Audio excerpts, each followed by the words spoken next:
Assalamualaikum warahmatullahi wabarakatuh. Kami dari kelompok 3 izin mempresentasikan mata kuliah etika profesi tentang bab data forgery. Izinkan saya mengenalkan anggota kelompok. Yang pertama ada saya sendiri, Muhammad Iza Farul. Ada Muhammad Joko, Muhammad Khalil, Muhammad Alfian, dan Cahya Yunizar. Oke, untuk definisi data forgery akan disampaikan oleh Muhammad Alfian. Sini saya akan menjelaskan definisi data forgery. Jadi, apa itu data forgery? Data forgery itu atau pemalsuan data adalah tindakan memalsukan atau memanipulasi data untuk tujuan menyesatkan atau menipu orang lain. Jadi, bagaimana sih cara kerjanya? Data forgery biasanya dilakukan dengan menggunakan teknologi digital. Penjahat cyber dapat menggunakan teknik seperti hacking, phishing, atau malware untuk mencuri data atau memanipulasi informasi.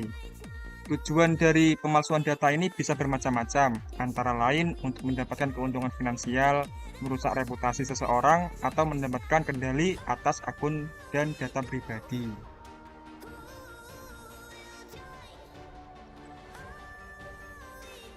Data forgery ini biasanya diawali dengan pencurian data-data penting, baik itu disadari dari pemilik ataupun tidak disadari.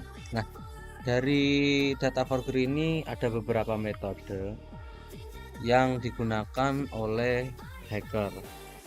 Yang pertama yaitu dari sisi server.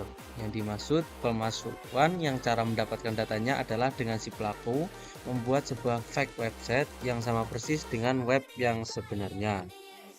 Dari sisi pengguna sendiri, yaitu sebenarnya bisa dibilang jauh lebih mudah karena si pelaku tidak perlu membuat sebuah website. Si pelaku hanya memanfaatkan sebuah aplikasi yang sebenarnya legal, hanya saja penggunaan yang disalahgunakan. Nah, ternyata data forgery tidak sulit kedengarannya. Tentunya hal ini sangat merisaukan para pengguna internet karena pasti akan memikirkan keamanan data-datanya yang ada dalam internet. Oke, selanjutnya jenis-jenis data forgery. Yang pertama adalah manipulasi data. Penipuan ini melibatkan pengubahan atau modifikasi data yang ada untuk memberikan informasi yang salah atau menyesatkan. Misalnya, mengubah angka-angka dalam laporan keuangan untuk menyembunyikan kerugian atau memperbesar keuntungan. Dan yang kedua, pemalsuan identitas. Pemalsuan identitas adalah praktik manipulasi informasi pribadi seseorang untuk tujuan tertentu, seperti mendapatkan akses ke akun. Dua, pemalsuan identitas. Pemalsuan identitas adalah praktik manipulasi informasi pribadi seseorang untuk tujuan tertentu, seperti mendapatkan akses ke akun. Hal ini sering terjadi dalam kasus pencurian identitas atau penipuan online. Nah, yang terakhir adalah pencurian data. Pencurian data adalah tindakan mencuri informasi sensitif seperti nomor kartu kredit, data login, atau informasi pribadi lainnya. Biasanya data yang dicuri kemudian dapat digunakan untuk kegiatan penipuan atau dijual di pasar gelap.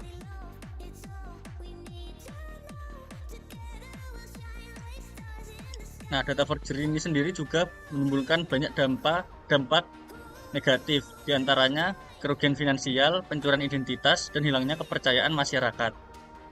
Misalnya, data forgery dapat menyebabkan kerugian finansial yang signifikan bagi individu ataupun perusahaan yang menjadi korban. Pencurian identitas, ketika data atau informasi tersebut dipalsukan, kepercayaan masyarakat terhadap lembaga atau organisasi yang terlibat dapat terkikis. Hilangnya kepercayaan masyarakat. Data forgery seringkali terkait dengan pencurian identitas. Jika identitas seseorang telah dicuri, maka penjahat cyber juga dapat menggunakan identitas tersebut untuk melakukan kegiatan yang ilegal.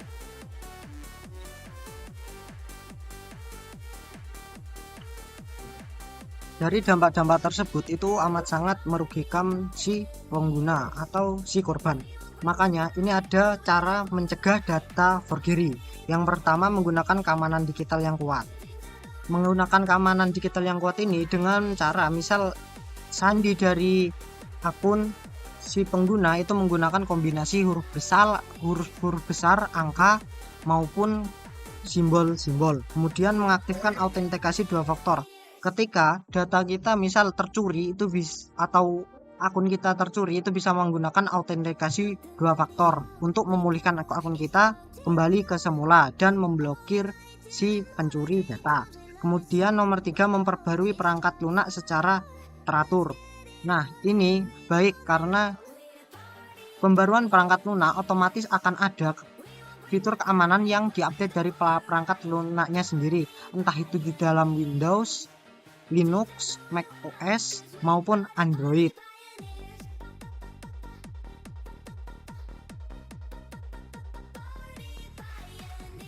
Baik, dari penjelasan teman-teman, kita dapat menyimpulkan bahwa data forgery ini merupakan ancaman serius dalam dunia digital yang terus berkembang. Pemalsuan data dapat berdampak negatif pada individu dan perusahaan, termasuk kerugian finansial dan hilangnya kepercayaan masyarakat. Oleh karena itu, penting untuk menerapkan langkah-langkah pencegahan yang tepat, seperti menggunakan keamanan digital yang kuat, mengaktifkan autentifikasi 2 faktor, dan memperbarui perangkat lunak secara teratur. Dengan melakukan tindakan ini, kita dapat melindungi data kita dan mengurangi risiko menjadi korban pemalsuan data. Terima kasih telah memperhatikan. Saya akhiri. Wassalamualaikum warahmatullahi wabarakatuh.